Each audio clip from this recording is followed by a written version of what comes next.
जी madam कहिए। हाँ madam, आप तो जब कह रहे हो ना, मुझको ऐसा लग रहा है थोड़ा सा, मैं सोशियोलॉजी की क्लास भी साथ की साथ ही अटेंड कर रहा हूँ, तो मज़ा आ रहा है। आप जारी रखिए। जी जी। हमें आप पे गर्व है, हमें आप पे सीरियसली गर्व है, क्योंकि 10 पार्टी एक ऐसी पार्टी रही है जिन्होंने डायनेस्टी पॉलिटिक्स और इनहेरिट पॉलिटिक्स को बहुत कम स्थान दिया है। डायनेस्टी तो हमारे में है ही नहीं, लेकिन इनहेरिट पॉलिटिक्स को भी बहुत रेयर स्थान हमारी पार्टी ने दिया है।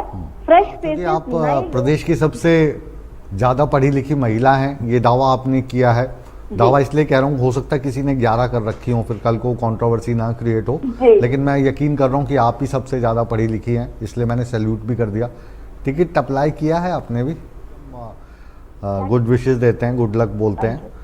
अब वो तो आपकी इजाज़त है नेहा धवन के पास मैं जाऊं, क्योंकि समय कम है। मुकेश जी शर्मिंदा ना कीजिए। जी मुकेश जी, जी मैं एक बात कहना चाहता हूँ। आपसे मैंने बात सुनिए। अब नेहा देखो, एकमात्र अपने साथ महिला प्रतिभागी हैं, महिला शक्ति बैठी है। एक बार इनको कहने दीजिए, फिर समय होगा तो मैं ज़रूर आपके पास आऊँगा। जी नेहा जी, आज की जो हमारी डिबेट है, इसका विषय है कि जो तमाम राजनीतिक पार्टियां हैं, ये किन लोगों को अपना उम्मीदवार बनाएंगी, और जो आम जनता है उसकी क्या रायशुमारी होती है। जाति के आधार पर बन जाते हैं, विरासत के आधार पर बन जाते हैं, दूसरी पार्टी से आए बड़े नेता बन जाते हैं, कार्यकर्ता मुँह ताकते रह जाते हैं। तो इस बार जो भारतीय जनता पार्टी है, उसका जो टिकट आवंटन का फॉर्मूला है, क्या रहने वाला है?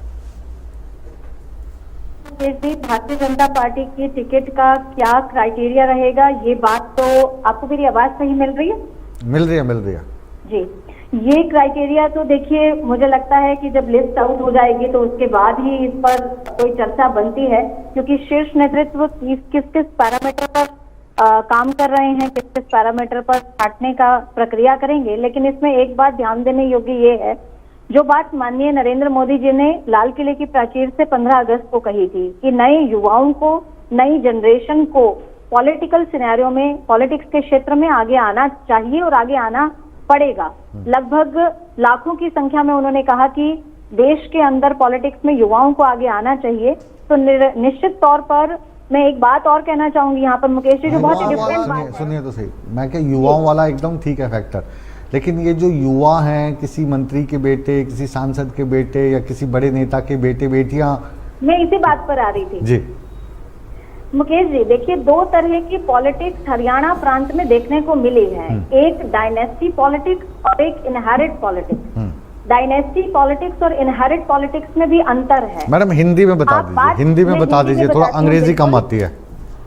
जी मैं बता रही हूँ। देखिए, एक ही फैमिली के बहुत सारे फैमिली मेंबर जब एक संगठन को चलाते हैं, पॉलिटिक्स में अपना बहुत बड़ा हस्तक्षेप रखते हैं, और एक ही परिवार के सदस्य आते हैं जिनके साथ ब्लड रिलेशनशिप है या जिनके साथ शादी हुई है, तो उसको कहते हैं डायनेस्टी पॉलिटिक्स। और कांग्रेस, इनेलो, जेजेपी इस बात का प्रूफ रहे हैं कि वो डायनेस्टी पॉलिटिक्स को लेकर चलते हैं। इनहेरिट पॉलिटिक्स का मतलब ये होता है, एक मिनट, मैं दूसरी बात कर रही हूँ, बीच में मत बोलिए प्लीज। सुन लीजिए ना, सुनो एक चौधरी साहब, आज हम डिबेट का समय भी बढ़ा रहे हैं, बस आप इनको सुनिए, समय बढ़ा देंगे हम आपका, ठीक है?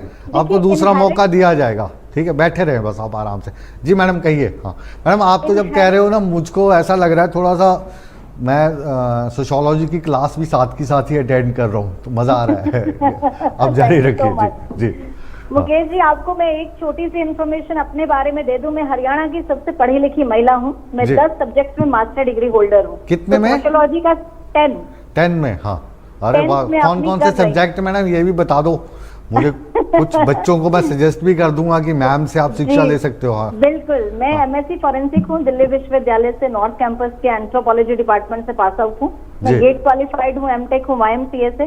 पॉलिटिकल एमए हूँ, पॉलिटिकल साइंस में एमए पब्लिक एडमिनिस्ट्रेशन हूँ, एमए एनवायरमेंटल साइंस हूँ, MCA हूँ, एमफिल हूँ कंप्यूटर साइंस में, और बहुत कुछ। और अभी मैं अपनी 10वीं लॉ भी ग्रेजुएट हूँ मैं, और अभी मैं 10वीं एमएससी। तो आप पजल नहीं होगे, इतना सारा पढ़ लिया आपने अलग अलग विषय। नहीं बिल्कुल नहीं, आई एम वेरी क्लियर। ठीक है, बहुत बहुत मतलब हमें आप पे गर्व है, हमें आप पे सीरियसली गर्व है, क्योंकि 10 में मास्टर डिग्री करना बहुत मुश्किल है। मैंने तो 2 ही की है, मास्टर्स डिग्री तो उसी में मैं बहुत पजल रहता हूँ कि जर्नलिज्म की तरफ ज़्यादा ध्यान दूँ या टूरिज्म के बारे में सोचूं, लेकिन आपको सलाम है जी। Thank you. इनहेरिट पॉलिटिक्स का मतलब ये है कि परिवार के एक सदस्य से दूसरी पीढ़ी के पास में पॉलिटिकल सिनेरियो जाए, यानी कि एक मंत्री रहे, उनके फिर बाद में बच्चे ने उनकी जगह ले ली, इसको हम इनहेरिट पॉलिटिक्स कहेंगे। लेकिन हरियाणा प्रदेश की पॉलिटिक्स में डायनेस्टी पॉलिटिक्स देखने को बहुत ज्यादा मिलती है। आज तक डायनेस्टी पॉलिटिक्स का ही रोल रहा है।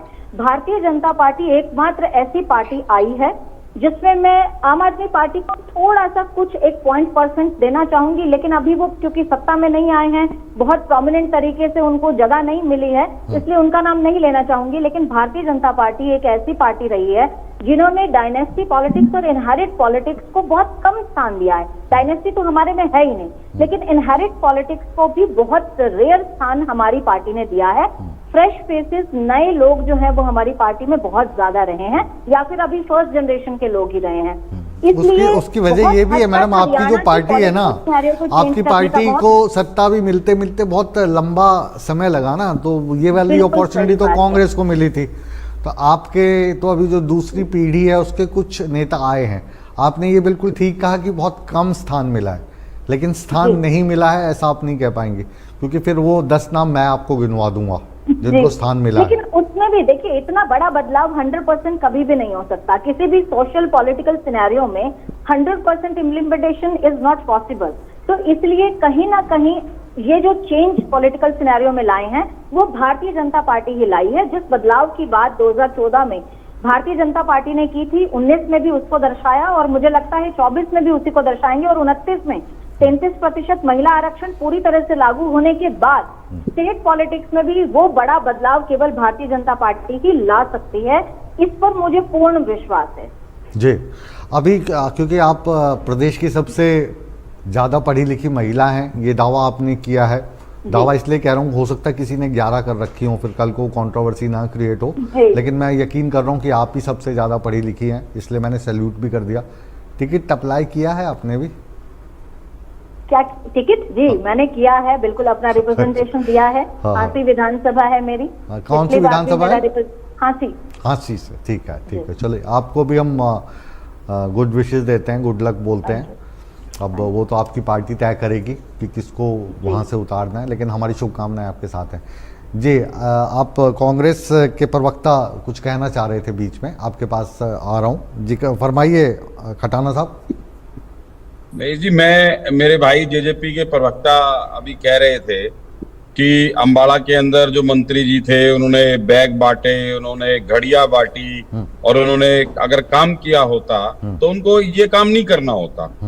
तो मैं भाई से पूछना चाहता हूं कि 4.5 साल आप भी तो सरकार में रहे, तो अगर आज आप ये कह रहे हो कि बीजेपी के मंत्री ने काम नहीं करा, तो उसमें आपकी भी इन्वॉल्वमेंट पूरी है। तो आप ये मान चुके हो कि 4.5 साल आपने भी काम नहीं करा, तो जनता में जो वो बांट रहे हैं वो आपको भी बांटने की जरूरत पड़ेगी। ये तो मान चुके हैं, एक मिनट खटाना साहब, ये तो मान गए हैं, और वो जो 4.5 साल तक के साथ रहा, अब जो 6 महीने से भाजपा को ये पानी पी पी के कोस रहे हैं। मैं तो कह रहा हूँ उसमें से 4 महीने मुकेश जी, 4 महीने को 4 संहिता लग गई। मुकेश जी छोटा सा जवाब जी, ज्यादा कुछ नहीं कहूंगा जी। चलिए, मुझे लगता है जी, हाँ चलिए आप सोए हुए को जगा सकते हैं, जो सोने की एक्टिंग करे उसे नहीं जगा सकते। जी जी जी। आपके लिए 4 साल के बाद खटाना साहब आपके लिए कहा है, हम सोए हुए को जगा सकते हैं, जो सोने की एक्टिंग करे उसे नहीं जगा सकते जी। आपको सब कुछ सोए हुए थे या एक्टिंग कर रहे थे? आप अपनी बता दीजिए ना, आप क्या कर रहे हैं? रेणु साहब आप भी कुछ अंत में कहना चाहेंगे? रेणु साहब हमने किया, हमने बताने का जी, काम किया। रेणु साहब वो सरकार, अब रेणु साहब को कहने दीजिए। हाँ, मैंने विजेंद्र भाई आपकी तरफ से बोल तो दिया इनको कि 4.5 साल गलती होगी, अब 6 महीने से तो हम मतलब इनको पानी पी पी के कोस ही रहे हैं ना भारतीय जनता पार्टी को। अब क्या करें, गलती हो गई सो हो गई जी। 10 साल शासन है, जो आपके पहले मुख्यमंत्री जी बने थे वो तो डायनेस्टी नहीं उनकी, तो डायनेस्टी बनेगी कहाँ से? वो तो बेचारे सिंगल है, उनका आगे परिवार है ही नहीं। दूसरे नायब से महीने के मुख्यमंत्री नहीं बने, आप शासन में उनको मौका यही तो समस्या है राजनीतिक क्षेत्र की। फिर हम आपसे इस बात का जवाब लेंगे, डायनेस्टिक हरियाणा प्रदेश में करते हैं कि नहीं करते अच्छा, हैं? होनी चाहिए या नहीं होनी चाहिए ये बता दीजिए रेडू साहब, फिर इसी वाक्य के साथ मैं समाप्त कर दूंगा। मतलब ये परिवारवाद होना चाहिए राजनीतिक पार्टियों में या नहीं होना चाहिए? जैसे डॉक्टर का बेटा डॉक्टर बनता है, वकील का वकील बनता है, पत्रकार का बेटा पत्रकार हो जाता है। काबिलियत, जिसमें काबिलियत है वो आगे जाए ना, तो फिर राजनीति वालों पे क्यों अंकुश लगाए हम? नहीं, उनका जो पूरा पालन पोषण है वो राजनीति में हुआ है, वो अपने माँ बाप से ये सीखे हैं, तो अगर योग्य है तो वोट तो जनता ने डालना है। जनता के बीच में रहेगा वो कामयाब होगा।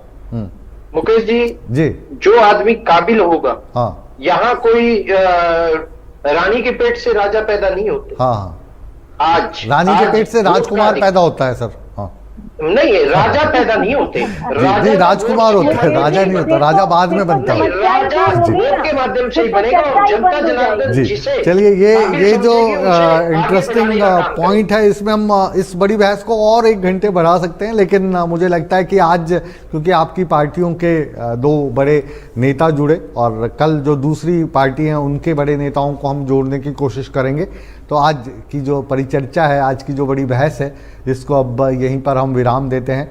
आप सभी का हमारे साथ जुड़ने के लिए, हमसे अपनी विचारधारा साझा करने के लिए बहुत बहुत शुक्रिया। तो बड़ी बहस को अब यहीं पर विराम दिया जाए, लेकिन आप कहीं मत जाइए, बने रहिए हमारे साथ, क्योंकि बड़ी बहस के बाद भी इंडिया न्यूज़ हरियाणा पर खबरों का सिलसिला बदस्तूर जारी है। बने रहे हमारे साथ।